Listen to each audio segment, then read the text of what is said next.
One of the basic things that we all desire is owning stuff and owning more and more. And welcome this morning for this simple truth from the Word of God. It's interesting, we desire to own more and more stuff, and it's not necessarily wrong to want that. But here is a more important question. Where does it stop? Does it ever stop? Can we ever say, oh, I have enough? Is that really a possibility? There are some really disgusting verses like Habakuk 2:5. I'm not going to read it, but basically one part of it is speaking about the insatiability of man's desire, and how man, just like hell, just wants more and more and is never satisfied, just wants to swallow more and more. And it's an interesting question, really, that is it ever enough, and that's a great question. Proverbs 27:20, I'll read this one. Hell and destruction are never full, so the eyes of man are never satisfied. That's interesting. Like I always look out for the next thing. I get one thing and then I'm like, well, okay, what's the next? I get one thing, but I get that one, then what's the next? I always look forward, and I'm never like, oh, it's so great, I have this, I'm just gonna sit down and enjoy it. And there's an interesting question. There's an important point. Do I want more? Yeah, okay, maybe I want more, fine. But here is a more important question. Can I enjoy what I have now? Can I enjoy what is mine now? I was just with a precious sister, and she was showing me her apartment, her tiny apartment, just that she's prettying up, and I was just so blessed by her, because she's so grateful for that small apartment. More grateful for it than some people I know are grateful for their huge apartments or houses. Some people will say, this, that, I don't like this, and this is monstrous, this beautiful, huge thing, and she lives in this tiny spot and has this little tiny home in a not so nice area, and she is just happy as a clam. She's so happy about it. She loves it.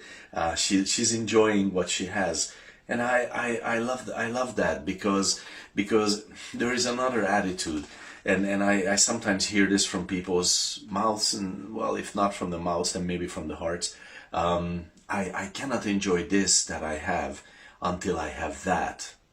And when I will have that, it will become this. And the story will repeat. I will not enjoy that until I have the next thing, and then the next thing, and then the next. It's interesting, but this is the bigger question. Can I enjoy this that I have? And why do I think I will enjoy the next thing if I cannot enjoy this one? Why do I think I will love that if I don't love this one?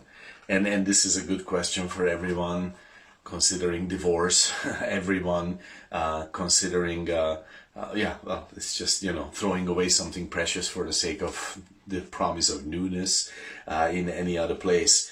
And let me just read this one more verse, Ecclesiastes 5:10. He that loves silver shall not be satisfied with silver, nor he that loves abundance with increase. Ecclesiastes 5:10. Amazing verse. It really actually says this. It sounds like a key. It says this is vanity. This is like the key. What do we love? If I love the wrong thing, then that wrong thing will never satisfy me. Let's say I love comfort, then we could just use that verse in another way. Then I will be never comfortable enough. If it's entertainment, then there must be a newer, a bigger one coming, and what is that? If it's, I don't know, if it's sex, okay, then where is the more pleasure? Where is more pleasure? You understand what I'm saying? But it's interesting. Here is the good question: can I choose the right thing to be rejoicing in and enjoying and desiring, and hide it as a treasure in my heart? It's not an it, of course, it's a he. God is that treasure who, if we hide in our hearts, if we take hold of, then we will not be, our eyes will not be in the ends of the earth. Just read Psalm 61, the first 4 or 5 verses. It expresses this very well. I'm not going to talk about it. I just want you to read it. Psalm 61, first 4 or 5 verses. If God is the one I delight in, then he satisfies my heart with what I with what I have today, whether it's much or little. God bless you with those thoughts, and I trust we will see you here soon again.